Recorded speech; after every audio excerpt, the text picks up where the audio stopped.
What's up, guys? Dom here with another episode of Restricted America. I've been doing a lot of videos on H488, 5, sorry.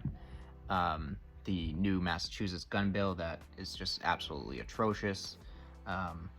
It's honestly terrible for mass residents, excuse me.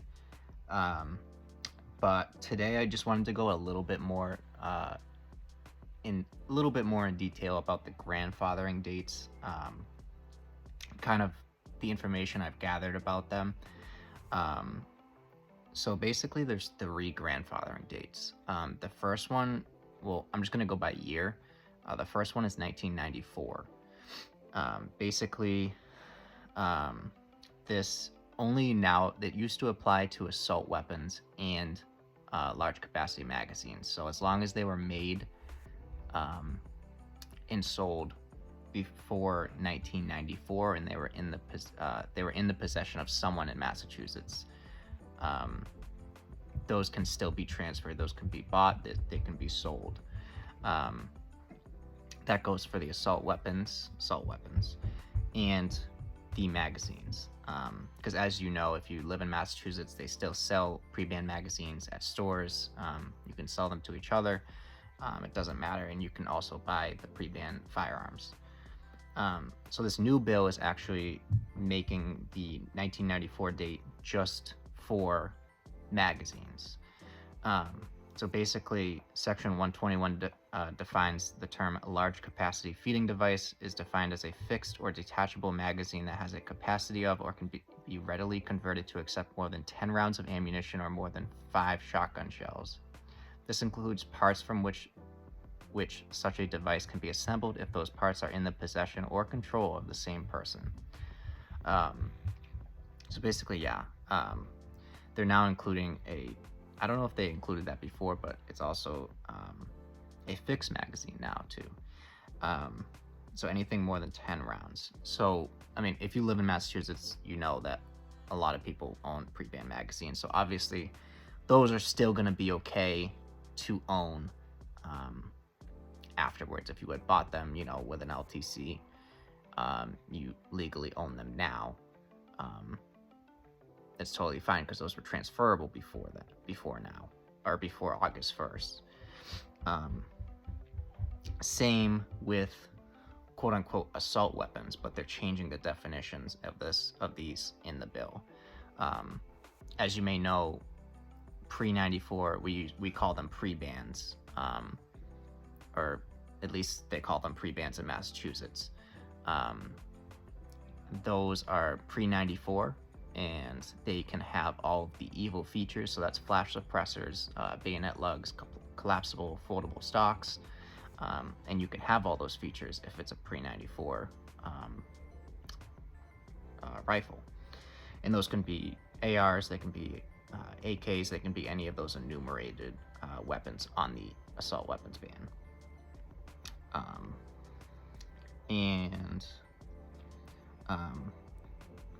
Back to the pre-banned magazines, though, what they're changing with this law is obviously they're exempting the banning pre-banned magazines, but they're making it so you can only sorry, hold on, I'm just reading this again. I wrote everything down. If they were owned prior to that, they can only be sold out of state. They can only be transferred to an heir or someone in your will, or a licensed dealer in Massachusetts. Some people seem to think that you're still going to be able to sell them. Sell and buy them. I'm not sure about that. I could be wrong. Again, I am not a lawyer. I am not a gun store owner. I'm just a 2A enthusiast, gun enthusiast. So take my word as it is. And yeah, so that's the pre-94 assault grandfathering date. Basically, the next date is or year is 2016. As a lot of you may know, in 2016, Maura Healey put out her enforcement notice, saying that any copies or duplicates of the enumerated weapons on the assault weapons ban are now illegal. They can't be sold anymore. They can't be transferred through a dealer. But anyone that owned it up to that point can keep it. It's grandfathered in. So a lot of people had already known this. That is kind of a date that will live in infamy. It's July 20th, 2016. So a lot of people already know that grandfathering date to be the one where any of those copies, like, you know, AR-15s that don't have those evil features, such as the flash suppressor, they have a welded muzzle brake or something like that, and they have a pin stock, and they don't have a bayonet lug. Basically, all those weapons are grandfathered still under this bill.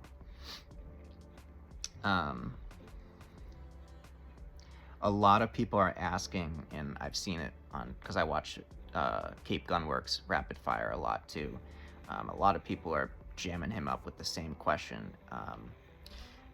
Are AR-15 lowers and post Healey 2016, are they legal if they are registered between now and August 1st?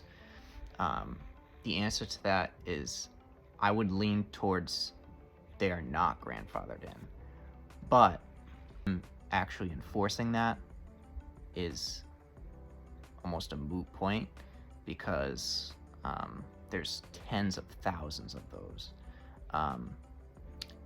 that are in circulation right now, and the state even going after one of them is going to be a crazy lawsuit, and you're going to have huge 2A groups on top of that. So would I worry about that? I wouldn't be. But again, it's all up to your own risk assessment. And yeah, and then the last grandfathering date is actually August 1st, 2024. Or technically, I think it's August 2nd, 2024, but hey. Basically says that they're new assault-style firearms, so anything that you basically were able to buy at shops between 2016 and 2024, all those kind of loophole weapons like the CMMG Descent, was it the Robinson Arms XCR, you know, Galil Ace, all those types of, you know, AR alternatives. Those are going to be grandfathered in come August 1st, 2024. So a lot of people are worried that they're going to have to return it or surrender it. I'd say don't even think about it. That's not what you have to do. I would say, you know, if you have something that's not registered, you know, that's up to you. You know, you're a grown-up. You can do as you like. But basically, yeah, as long as you had, you know, I would go, basically my advice would be, my non-legal advice would be to go get what you want before August 1st. Some are saying that that date, that they'll still be able to sell weapons past August 1st, because the bill doesn't go into effect until 90 days after the governor signed it. And as of today, July 25th, she had just actually signed it, so it will be 90 days from today. So if you are looking at something, if you see something in stock, definitely go get it. You know, break the piggy bank, go get what you want. Same with pre-ban magazines. I think stores will continue to sell them, but if you really want to be on the safe side, I would just get them before August 1st. There's still plenty of them out there. I know a lot of, you know, the mill at Littleton, I'm sure a bunch of sellers have those, have those there. I don't know about Mass Firearms. They might, I don't really know their inventory. And the Gun Parlor, if you've watched my other videos, you kind of know how I feel about the Gun Parlor, but They might have some in stock, so just call around, see what you can find. It seems like all of these guns, no matter the grandfathering date, are still going to be transferable though.